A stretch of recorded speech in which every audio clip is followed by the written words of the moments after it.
접촉성 피부염이라고 자극이 된 물질만을 체크할 것이 아니라 몸의 상태와 피부 상태를 정확하게 진단을 해야 하는 것이죠. 접촉성 피부염이란 접촉 물질에 대한 알레르기 반응 혹은 자극에 대한 물리적인 반응으로 피부염이 발생하는 겁니다. 하지만 접촉성 피부염 중에는요, 특별한 자극이 없이도 피부 장벽이 약해서 혹은 피부 면역 체계 이상으로 발생할 수도 있습니다. 또한 얼굴 접촉성 피부염에 연고나 약물을 오남용하면 만성적인 피부염으로 발생할 수도 있기 때문에 주의해야 합니다.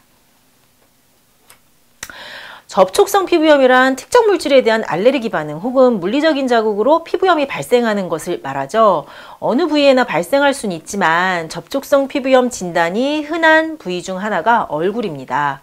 보통 이제 화장품을 바꾸거나 염색을 하거나 이런 경우 발생한다고 하지만 많은 환자분들의 이야기를 듣다 보면요, 특이사항이 없는데도 화장품이나 염색을 하지 않았는데도 바꾸거나 하지 않았는데도 따갑고 가렵고 열이 나는 피부염이 생겼다. 그리고 접촉성 피부염으로 진단을 받았다 하는 경우가 종종 있습니다. 또 혹은 이제 처음에는 뭔가 자극이 돼서 화장품을 바꾸거나 해서 발병을 했는데 그 이후에는 그 화장품을 사용하지 않았는데도 피부염이 만성적으로 지속된다 하는 경우도 있습니다. 이런 경우의 접촉성 피부염은 접촉 물질이 문제가 아니고요, 피부 장벽이 약해져서 자극에 지나치게 예민해졌거나 혹은 이제 피부 면역 체계 이상으로 피부에 이상 염증 반응이 발생했다라고 생각하셔야 합니다. 즉, 접촉성 피부염이라고 자극이 된 물질만을 체크할 것이 아니라 몸의 상태와 피부 상태를 정확하게 진단을 해야 하는 것이죠. 만성적인 접촉성 피부염의 또 다른 패턴은 이제 얼굴 접촉성 피부염이라고 진단을 받았고 그 다음에 피부과에서 처방받은 약을 먹었고 연고를 바랐고 이랬더니 괜찮아졌는데 치료를 중단했더니 증상이 다시 반복되고 점차 이제 그러면서 피부가 따갑고 간지럽고 화끈거리고 진물이 날 수도 있고 수포가 생기는 등으로 이제 피부염 증상이 악화되는 경우도 있습니다.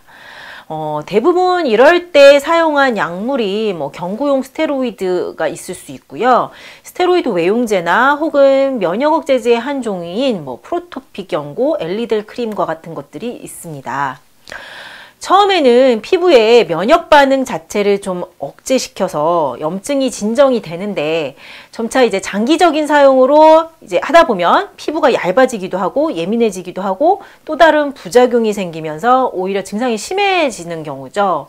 그렇기 때문에 이제 만약 얼굴 접촉성 피부염이라고 진단을 받으셨고 연고제나 내복약을 복용 중이시라면 장기간 복용하고 사용하지 않으시도록 잘 체크해야 합니다.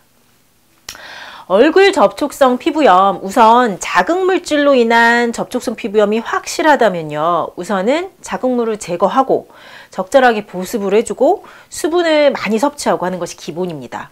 그리고 증상이 심하다면 피부과 외용제나 내복약을 단기간 복용하시는 것은 괜찮습니다.